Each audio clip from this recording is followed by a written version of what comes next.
She never spoke to anyone on the plane. Passengers thought she was shy or sad. But when the pilot suddenly collapsed at 30,000 feet and panic filled the cabin, her legendary military call sign would save everyone aboard. The woman in seat 12A had not spoken a single word since boarding Flight 447 from Chicago to Denver. Not to the flight attendant who offered her a beverage, not to the businessman beside her who tried making small talk about the weather, not even a simple, "thank you," when the elderly man across the aisle helped her place her small black bag in the overhead bin. Sarah Chin, the lead flight attendant, noticed her immediately. 20 years of flying had taught Sarah to read passengers quickly, and this woman was different. She wore simple dark clothes, black jeans, a plain gray sweater, worn leather boots, her dark hair pulled back in a neat ponytail. She carried herself with perfect posture, but there was something in her eyes that made people look away after a moment. "Maybe she's dealing with a loss," whispered Jenny, the junior flight attendant, as they prepared drinks in the galley. "She looked so sad." Sarah shook her head. "Not sad, just focused, like she's thinking about something important." The woman's ticket read, A. Mitchell. She had checked in online and printed her boarding pass at home, walking straight to her seat without stopping at the gift shops or restaurants.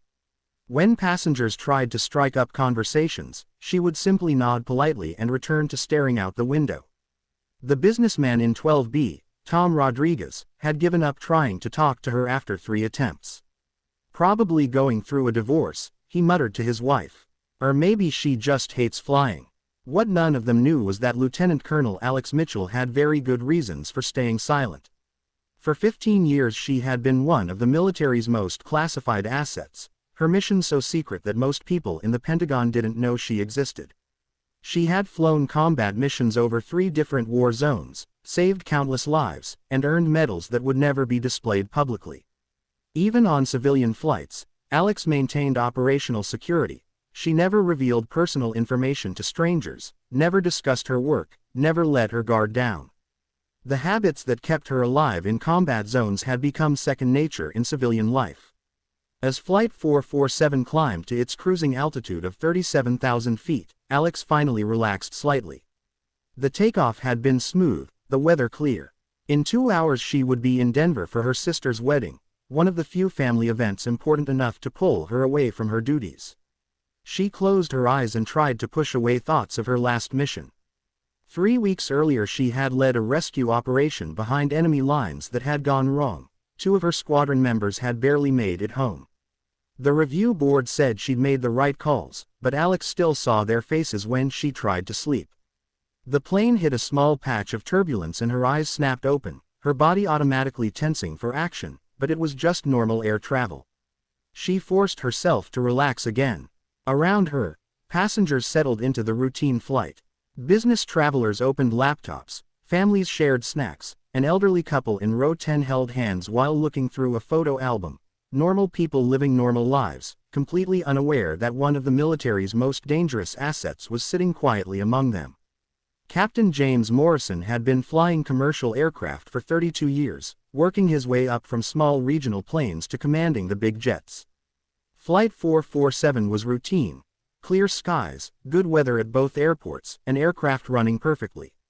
In the cockpit he chatted easily with his co-pilot, First Officer David Park, young but skilled, with 5 years of commercial flying experience. They discussed the flight path, checked their instruments, and made small talk about their families.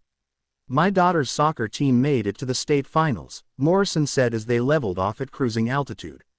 "I promised I'd be there Saturday if we don't get delayed anywhere." Park smiled. "That's great, Captain. How old is she?" 14. "Been playing since she was 6. Gets her competitive spirit from her mother." The cabin was peaceful. Most passengers had settled in with books, tablets, or naps. Sarah Chin and her crew moved through the aisles serving drinks and answering the occasional question. Sarah stopped by row 12 again. The silent woman was staring out the window at the clouds below. "Would you like anything to drink, miss?" Sarah asked quietly. The woman turned and gave a small shake of her head, then returned to the window. Sarah noticed something she'd missed before, a small scar along the woman's jawline, another on her left hand. Not accident scars. These looked deliberate, like they came from dangerous situations. But Sarah didn't press. Some passengers wanted to be left alone, and she respected that. In the cockpit, Captain Morrison was explaining some of the finer points of high-altitude flying to Park.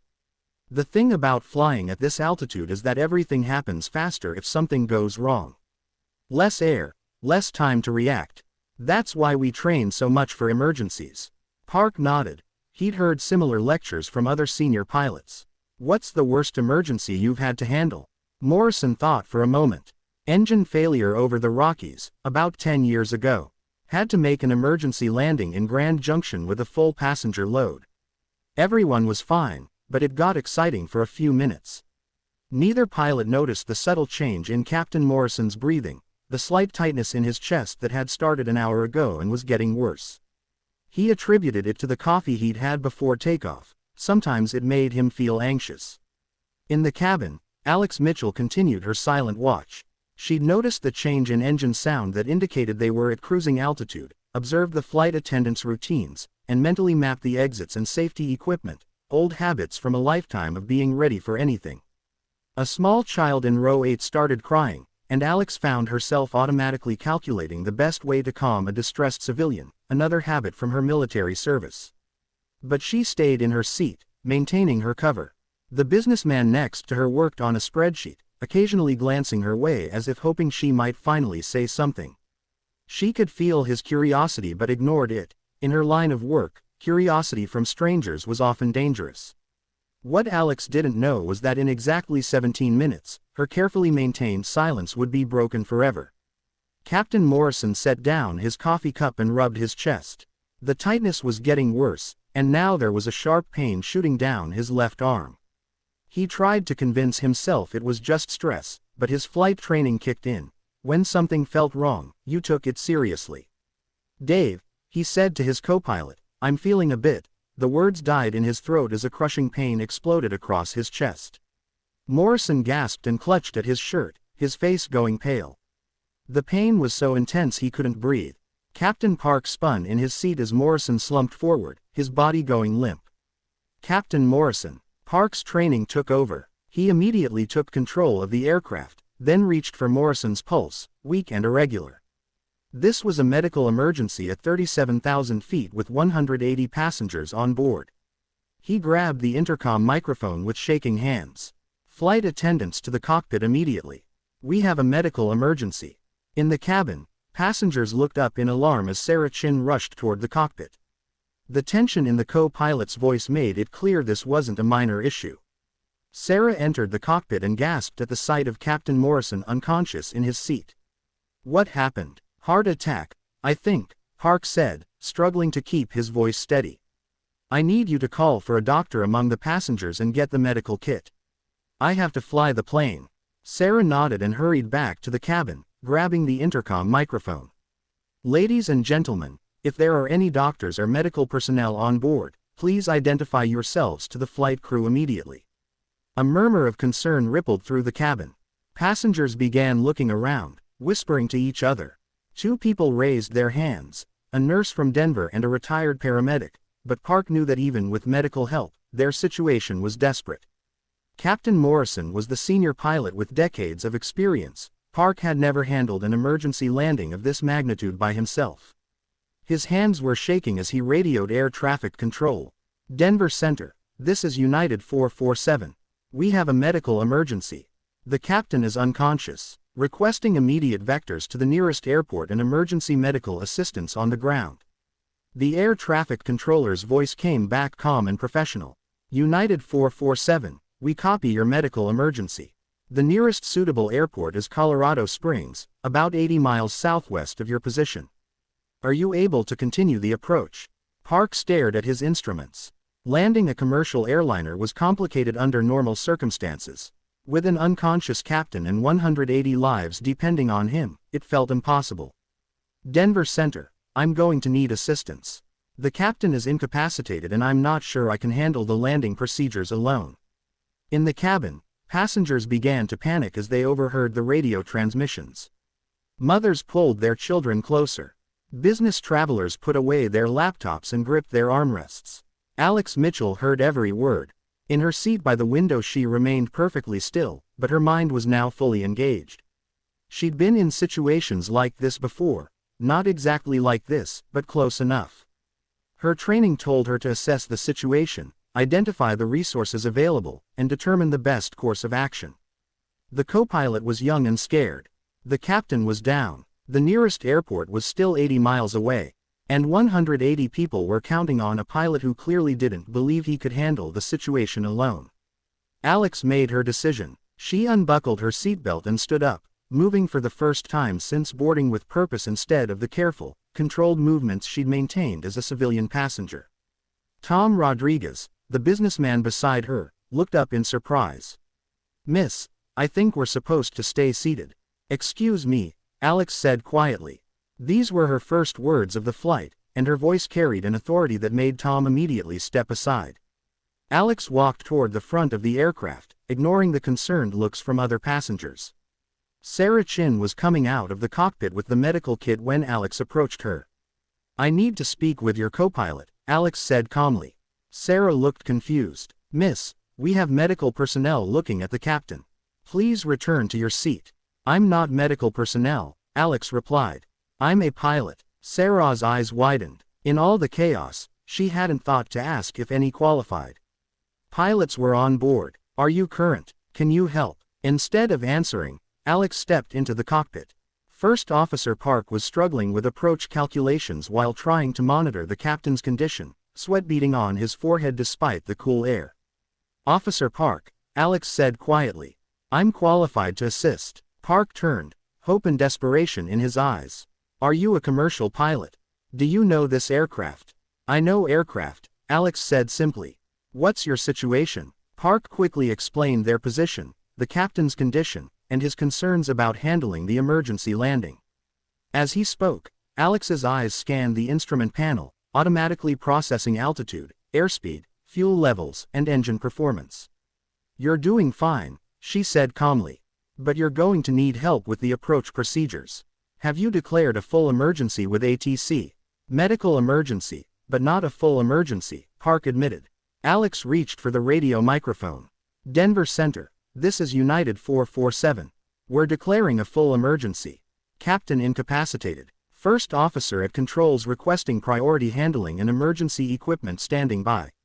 Her voice was so calm and professional that the air traffic controller immediately responded with increased attention. "United 447, emergency status confirmed. You have priority handling. Can you advise your qualifications for assistance?" Alex hesitated for just a moment. Once she answered this question, her cover would be blown forever. But 180 lives were more important than her operational security. "Denver Center, this is Razor." There was a long pause on the radio.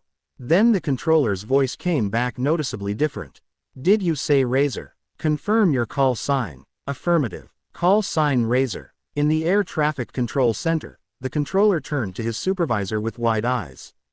Everyone in military aviation knew that call sign Razor was a legend, one of the most decorated combat pilots in recent history, known for impossible rescue missions and flying in conditions that would ground other pilots.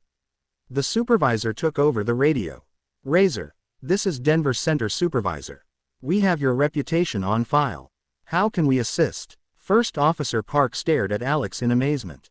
He'd never heard the call sign Razor, but the reaction from air traffic control made it clear this woman was someone very special. "Ma'am," he said carefully, "what exactly is your background?" Alex was already studying the approach charts for Colorado Springs Airport. "Lieutenant Colonel, United States Air Force, Special Operations, 15 years of combat flying."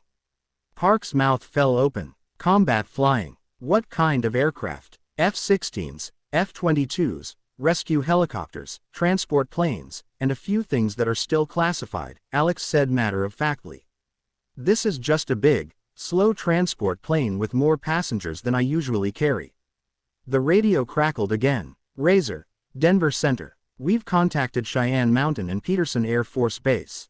They're scrambling emergency equipment and standing by to assist. What do you need from us?" Alex keyed the microphone. "Denver Center, we need a straight-in approach to Colorado Springs runway 17R. Clear all other traffic and have medical standing by for the captain." We'll need fire and rescue equipment as a precaution, but I expect a normal landing. Copy that, Razor. You have the airport to yourself. All emergency equipment is rolling. In the cabin, word was spreading among the passengers that someone qualified was helping in the cockpit. The panic was starting to subside, replaced by cautious hope. Sarah Chin made an announcement. Ladies and gentlemen, we have a qualified pilot assisting our first officer. We're being diverted to Colorado Springs for medical attention for our captain. Please remain seated with your seatbelts fastened. But passengers were whispering among themselves, trying to figure out who the mysterious helper was. Tom Rodriguez suddenly realized the silent woman who'd been sitting next to him had disappeared. That's her, he said to his wife. The woman who wouldn't talk to anyone. She's the pilot. In the cockpit, Alex was working with Park to set up the approach. Her military training was different from commercial procedures, but the basic principles were the same, and more importantly, she had experience making difficult landings under pressure. The key is to stay calm and work through each step systematically, she told Park. You know how to fly this aircraft. I'm just here to back you up and handle communications. Park nodded, feeling more confident with Alex beside him. Have you ever landed a commercial airliner before? No, Alex admitted, but I've landed cargo planes in combat zones with engines on fire and hydraulics failing. This is actually easier. We have working engines, good weather, and a nice long runway. She keyed the radio again. Denver Center. Razor, request you patch us through to United Airlines dispatch. They need to be aware of our situation and passenger count. Roger. Razor, connecting you now.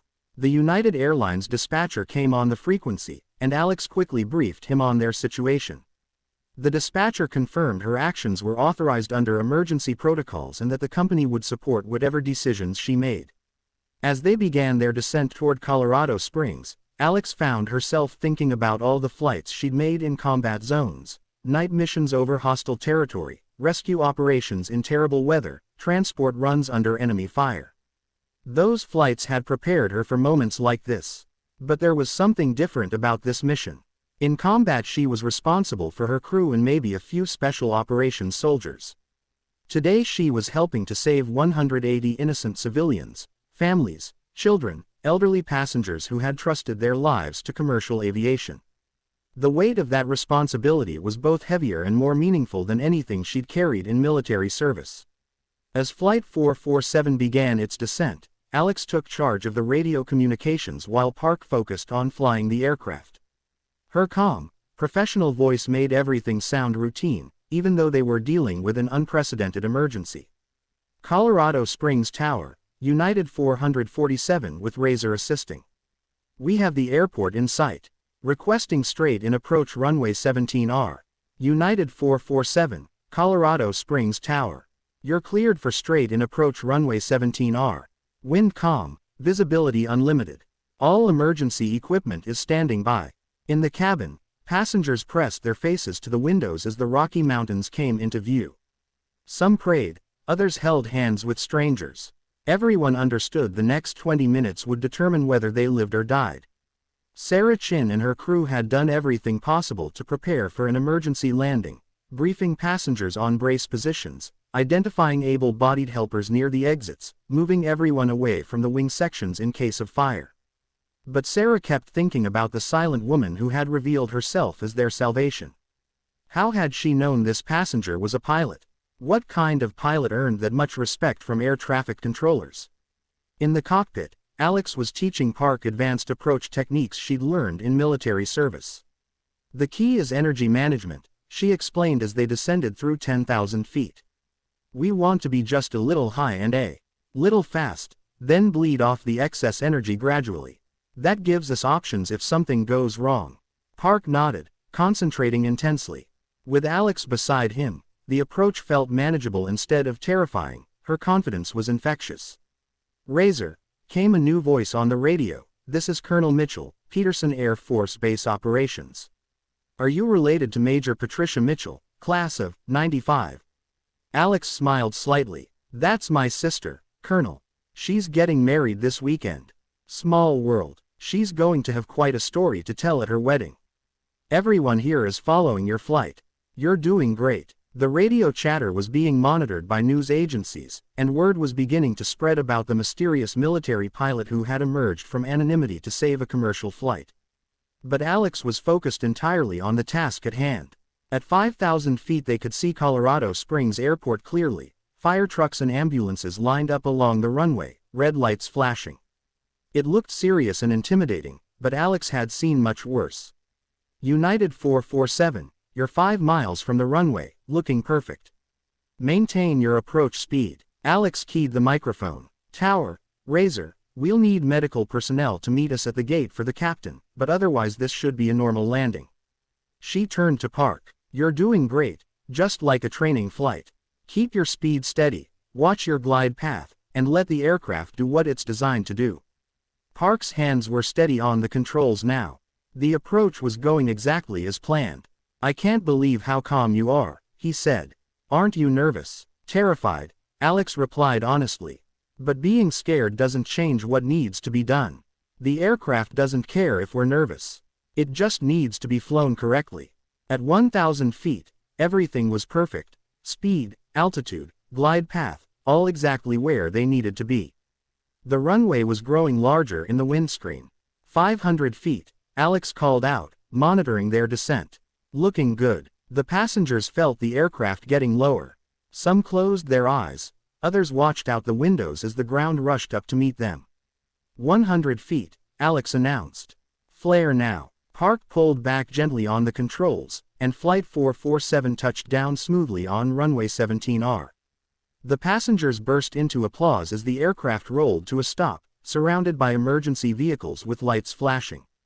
They had made it. As Flight 447 came to a complete stop, emergency medical personnel rushed aboard to attend to Captain Morrison.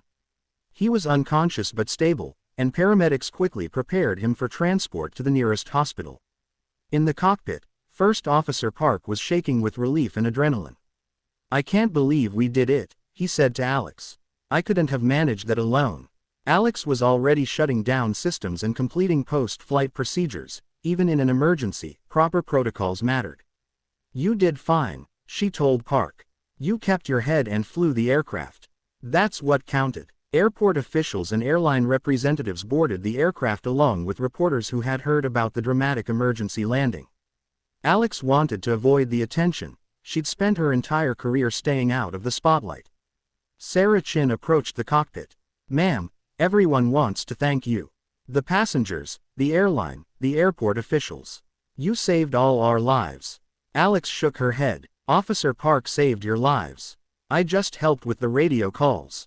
But Sarah wasn't fooled. She'd seen how Alex had taken command of the situation, how air traffic controllers had responded to her call sign, how her presence had transformed a panicked first officer into a confident pilot. In the cabin, passengers gathered their belongings, talking excitedly about their brush with disaster. Tom Rodriguez, who had been sitting next to Alex, was telling everyone who would listen about the mysterious silent woman. She didn't say a word for 2 hours, he explained to a reporter. Not one word. Then the pilot collapsed and suddenly she's talking to air traffic control like she owns the sky. Alex tried to slip off the aircraft quietly, but a crowd had gathered at the gate. Airport officials, airline executives, military personnel from nearby Peterson Air Force Base, and a growing group of reporters and cameras. Colonel Patricia Mitchell, Alex's sister, had driven down from Denver when she heard about the emergency. She pushed through the crowd and grabbed Alex in a fierce hug. You missed your own rehearsal dinner to save a plane full of strangers, Patricia said, laughing and crying at the same time. The wedding is tomorrow, Alex replied. I'll be there. A reporter pushed forward with a microphone. Colonel Mitchell, can you tell us about your background? How does a passenger happen to have the skills to land a commercial airliner? Alex looked uncomfortable with the attention. First Officer Park landed the aircraft. I just assisted with communications, but Colonel Johnson from Peterson Air Force Base stepped forward. Ladies and gentlemen, you need to understand who you're talking to. Call sign Razor is one of the most decorated combat pilots in Air Force history. She's flown missions that are still classified, saved lives in places we can't even tell you about. The crowd pressed closer, but Alex was already moving toward the exit. She'd spent 15 years avoiding this kind of publicity. Her missions required secrecy, and she wasn't comfortable being in the spotlight. "I need to get to Denver," she told Patricia quietly. "Can we leave?" As they walked toward Patricia's car, Alex reflected on the day's events. Her carefully maintained cover was blown forever. By tomorrow her face would be on every news channel, her call sign known to every aviation enthusiast in the country. But 180 people were alive who might not have been. Captain Morrison was getting the medical treatment he needed.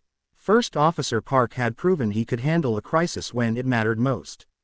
Sometimes, Alex thought, the mission was worth the cost. The story of Flight 447 spread across news networks within hours. "Silent Hero Saves Commercial Flight," read the headlines. "Mysterious military pilot emerges from passenger seat to land disabled aircraft."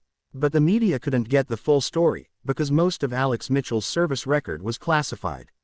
They knew she was Lieutenant Colonel Alexandra Razor Mitchell, that she had 15 years of distinguished service, and that she was considered one of the finest combat pilots of her generation.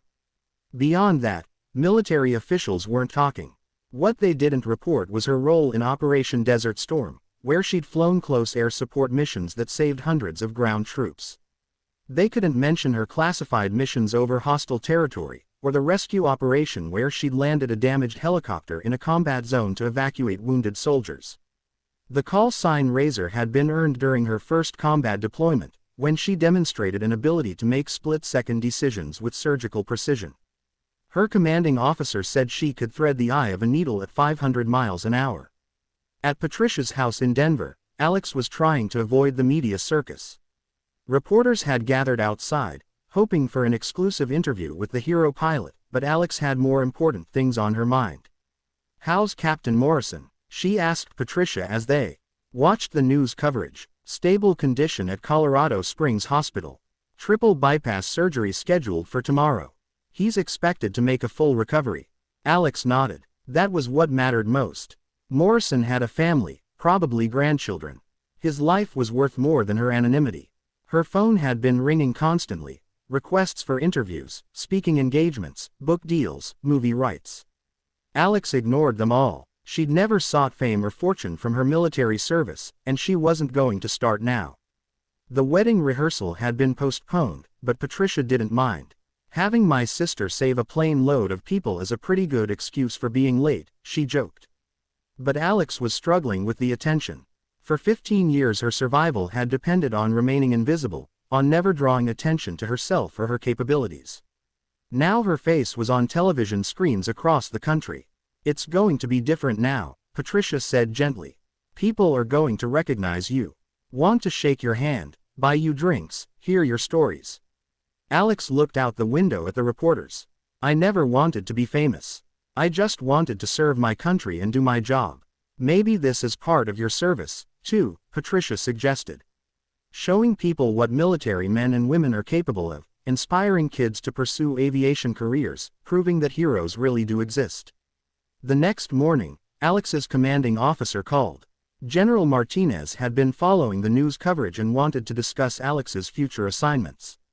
"Colonel Mitchell," he said, "your cover is completely blown. Every intelligence service in the world now knows who you are and what you can do. Your days of classified missions are over."